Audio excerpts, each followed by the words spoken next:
అని అనిపించింది. సో అందుకే రాలేకపోయాను. సో రేపు రిలీజ్ అవుతా ఉంది కాబట్టి ఖచ్చితంగా మాట్లాడాలి.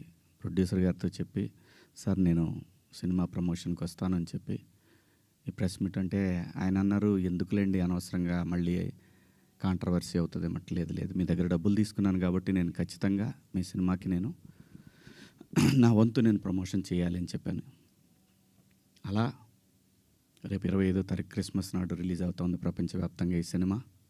తప్పకుండా మీ దగ్గరలో ఉన్న థియేటర్లో మీకు వీలైతే చూడండి. ఒక మంచి సినిమా సమాజాన్ని పట్టి పీడిస్తున్న కాస్ట్ సిస్టమ్ మీద ప్రేమ పట్ల ఉన్న వ్యతిరేకత తరతరాలుగా నడుస్తున్నా కూడా భవిష్యత్తులో కూడా నడుస్తుంది. ఆ వ్యతిరేకత కుటుంబాల నుంచి వాటిని గాఢంగా గట్టిగా స్పృశించింది ఈ కథ. అలాగే అసమానతలు, ఈ మనుషులు ఉన్నంత వరకు ఉంటే ఈ అసమానతలు ఎన్నోసార్లు చెప్పే ఉంటారు, అయినా మనుషులు మారతారేమో అనే ఆశతోటి పని చేసుకుంటా పోవాలి, నెక్స్ట్ తరాలకి అందించి మనం వెళ్ళిపోవాలి. అలా చేసిన సినిమా ఇది. అలాంటి ఒక మంచి కథతో కొన్ని యథార్థ సంఘటనలతో బేస్ చేసి చేసిన సినిమా. ఈ సినిమాకి పనిచేసిన ఆర్టిస్టులు అందరూ కూడా చాలా గొప్పగా చేశారు, చెప్పాను మొన్న. అలాగే ఈ సినిమాకి పనిచేసిన మ్యూజిక్ డైరెక్టర్ కానివ్వండి, ఆర్ట్ డైరెక్టర్ కానివ్వండి, ప్రతి ఒక్కళ్ళు కూడా నేటివిటీని ఆ 1998, 2000 ఇంకా అంతే 2005 ఆ మధ్యలో వచ్చినటువంటి ఇన్సిడెంట్లను బేస్ చేసుకొని ఒక చక్కటి లవ్ స్టోరీ విత్ కాస్ట్ని గట్టిగా చాలా గట్టిగా స్పృశిస్తూ చేసిన సినిమా ఇది.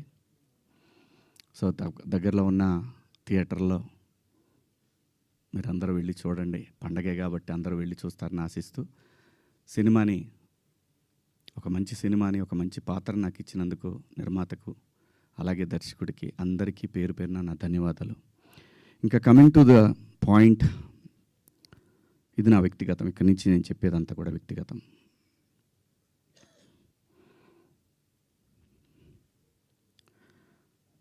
నాకన్నా ముందు చాలామంది గొప్ప గొప్ప జర్నలిస్టులు లైక్ గంగాధర్ శాస్త్రి గారు కానివ్వండి, తెలుగు జాతి మొత్తం వాళ్ళ మాటల్ని వింటూ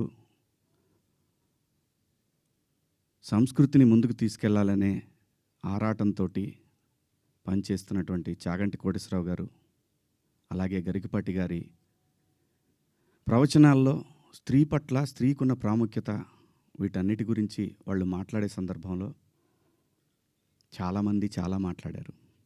మరీ ముఖ్యంగా సినిమా ఇండస్ట్రీ గురించి కూడా అలాంటివి చేయొద్దు మీరు, అలా చేయటం వల్ల, అలా ఉండటం వల్ల, అలాంటి కట్టుబొట్టు వల్ల బయట సినిమాలో ఎలాగైనా చేసుకోండి, మీరు దానికి సెన్సార్ ఉంటుంది కాబట్టి మీరు పరిధులు దాటలేరు, బయటకు వచ్చిన తర్వాత మీరు ఇబ్బందులకు గురవుతారనే విషయాన్ని పదే పదే ఎంతోమంది పెద్దవాళ్ళు, సంస్కృతి సంప్రదాయాల పట్ల అవగాహన ఉన్నవాళ్ళు జనరేషన్స్కి చెప్తూనే వచ్చారు. నేను అలా మాట్లాడటానికి ప్రధానమైన కారణం ఏంటంటే, లూలు మాల్లో నిధి అగర్వాల్ తను పడ్డ వేదన, తన కారులోకి వచ్చిన తర్వాత తను ఎంబ్రాసింగ్గా ఎలా ఫీల్ అయిందో అది నా మైండ్లోంచి పోలేదు. వారం రోజులు అవుతున్నా నా మైండ్లోంచి పోలా.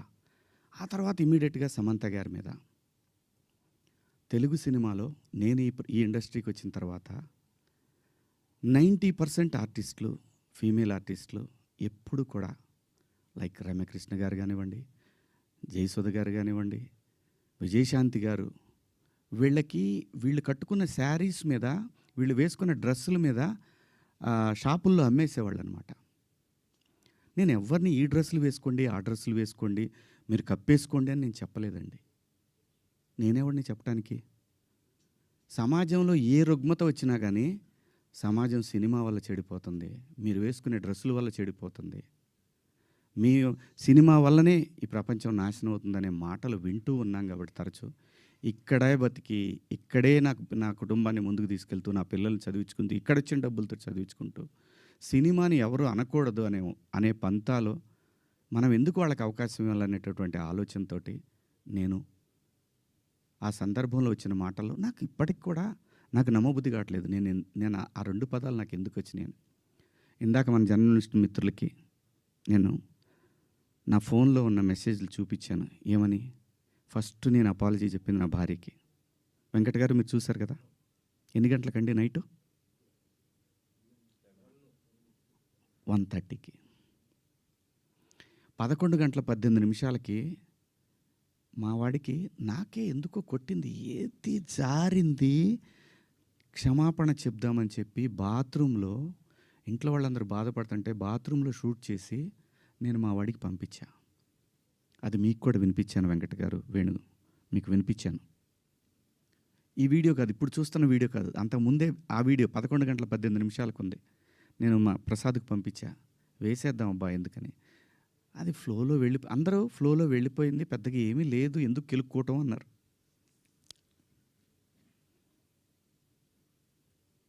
సో కర్మ ఎలా కాలిందో తెలీదు.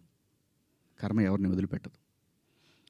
అలా ఆ సందర్భంలో నేను వాడిన 2 పదాలు తప్ప నేను గమనించానండి. నైటు 11 తర్వాత 12 తర్వాత మీరు చూసుకోండి, 12:01 తర్వాత కొన్ని ట్వీట్లు వెళ్తూ ఉన్నాయి. ఎవరికి ట్యాగ్ అవుతూ ఉన్నాయి?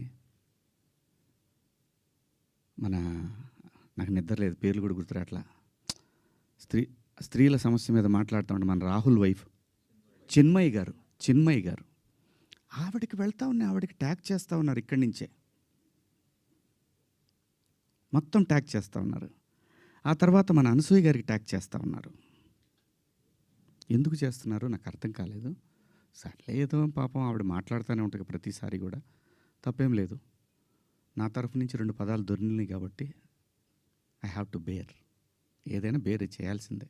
మనం దాన్ని ఓట్రిచ్చి కొట్టినా దానివల్ల ఏం ప్రయోజనం లేదు. ఎందుకంటే తప్పు నా వైపు ఉంది కాబట్టి నేను సర్దుకొని వెళ్ళాలి, తప్పదు. క్షమాపణలు చెప్పాను, ఇంకా చెప్తాను కూడా. ఆ 2 పదాలకి నేను ఎప్పుడు సెట్ అవుతానో నాకు తెలియదు. నా మైండ్ ఎప్పటికి సెట్ అవుతుందో తెలియదు. అటువంటి పరిస్థితిలో ఉన్నా. నేను నా భార్య అయితే అసలు నువ్వు ఇలాంటి స్టేటస్లో ఉంది. ఎందుకంటే ఎవరికైనా ఫ్యామిలీ ముఖ్యం.